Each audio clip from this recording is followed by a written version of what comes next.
Alors voici 3 nouvelles décompositions à effectuer avec 3 fractions décimales, 257 centièmes, 359 millièmes et 1283 centièmes. Qu'est-ce que vous allez faire? Donc là, je veux que vous les recopiez sur une feuille d'exercice, d'accord? Et que vous effectuiez les décompositions. Bien sûr, vous allez mettre pause sur la vidéo pendant que vous allez les effectuer, ces décompositions, et ensuite, quand vous les avez faites, vous revenez sur la vidéo pour vérifier si vous avez bien réussi à décomposer correctement. Alors, qu'est-ce que ça donne?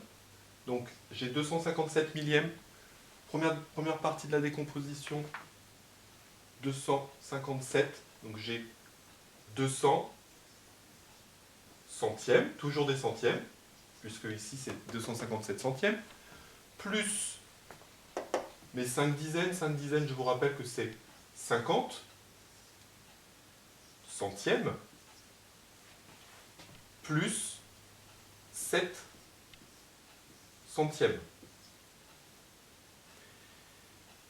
Qu'est-ce que je peux faire? Là, je peux supprimer les zéros inutiles. D'accord? Si j'enlève 2 zéros au dénominateur, j'enlève 2 zéros au numérateur. 50 centièmes, je ne peux enlever qu'un zéro, car je n'ai qu'un zéro au numérateur. Donc un zéro au dénominateur, un zéro au numérateur. Et mes 7 centièmes, je ne peux pas les modifier puisque je n'ai pas de zéro à supprimer au niveau du numérateur. Vous avez sans doute remarqué qu'à chaque fois que je supprime des zéros, je commence toujours par le dénominateur, pas par le numérateur. Donc je vais de bas en haut.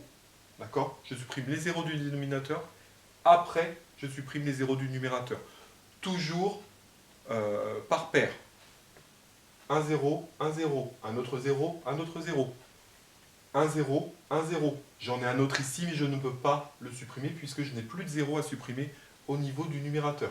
Et les 7 centièmes qui restent 7 centièmes puisque je ne peux pas du tout supprimer de zéro au numérateur.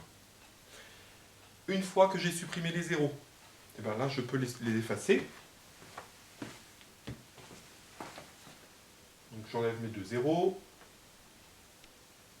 mes deux autres zéros, mon zéro ici et mon autre zéro ici.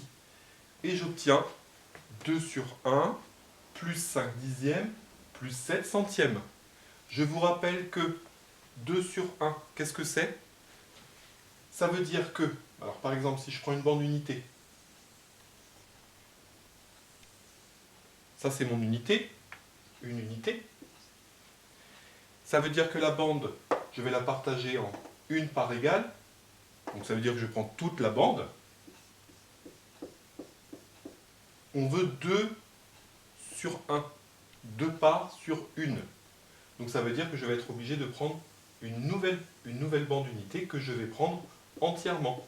Donc 2 sur 1, c'est la même chose que 2 unités. Donc je peux enlever le sur 1. À chaque fois qu'une fraction, de toute façon, a un dénominateur égal à 1, la fraction, elle peut devenir un nombre entier. Je peux supprimer le 1 et ma fraction devient un nombre entier. Donc 257 centièmes, c'est égal à 2 unités, plus 5 dixièmes, plus 7 centièmes. Je peux encore séparer ici, partie entière, partie décimale.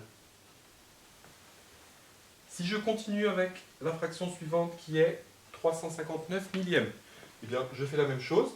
359 millièmes, c'est 300 millièmes, plus 50 millièmes, plus 9 millièmes. Première étape, la voici. Deuxième étape, 300 millièmes, j'ai 2 zéros au numérateur, ça veut dire que je vais commencer d'abord par enlever 2 zéros au dénominateur, 2 zéros au numérateur. Ici, 1 zéro au dénominateur, 1 zéro au numérateur. Ici, je ne peux rien transformer, 9 millièmes va rester 9 millièmes. Si je supprime, si j'efface les zéros, je me retrouve avec 3 dixièmes, plus 5 centièmes, plus 9 millièmes. 3 dixièmes plus 5 centièmes plus 9 millièmes. Ces trois fractions, eh bien, elles vont se retrouver toutes les trois dans la partie décimale. Donc là, ça veut dire que je n'ai pas de partie entière. Et quand on n'a pas de partie entière, bah, c'est 0. Donc on pourrait mettre à la limite 0 plus 3 dixièmes plus 5 centièmes plus 9 millièmes. Mais là, le 0 n'est pas utile pour l'instant. En tout cas pour l'instant. Troisième fraction. 1283 centièmes. J'effectue ma décomposition. 1283 centièmes, donc ça fait 1000 centièmes, plus 200 centièmes, plus 80 centièmes, plus 3 centièmes. Encore une fois, les centièmes restent jusqu'au bout. D'accord ? Je commence avec des centièmes. Première partie de la décomposition, ce sont des centièmes, du début à la fin. Deuxième étape, je peux supprimer les zéros inutiles. 1000 centièmes, je peux enlever un zéro au dénominateur, un zéro au numérateur, un zéro au dénominateur, un zéro au numérateur. 200 centièmes, un zéro au dénominateur, un zéro au numérateur, un zéro au dénominateur, un autre zéro au numérateur. 80 centièmes, un zéro au dénominateur, un zéro au numérateur, et je m'arrête là. Et 3 centièmes, lui, je ne peux pas le transformer, le simplifier, le modifier, puisque je n'ai pas de zéro au numérateur. Donc là, qu'est-ce que je peux faire? Je peux effacer les zéros que j'ai barrés. Donc je me retrouve avec 10 sur 1, plus 2 sur 1, plus 8 dixièmes, plus 3 centièmes. Rappelez-vous tout à l'heure, avec 257 centièmes, on est arrivé avec 2 sur 1. Je vous ai expliqué que lorsque le dénominateur est égal à 1, c'est comme si la fraction, en tout cas, je peux la transformer en nombre entier. Donc je peux supprimer le 1. D'accord? Donc 10 sur 1, ça fait 10. 10 unités. Même chose pour 2 sur 1, ça fait 2 unités. Donc dans ma décomposition de fractions, ici, je me retrouve avec 10 plus 2 plus 8 dixièmes plus 3 centièmes. Qu'est-ce que vous pouvez faire? 10 plus 2, je peux les additionner.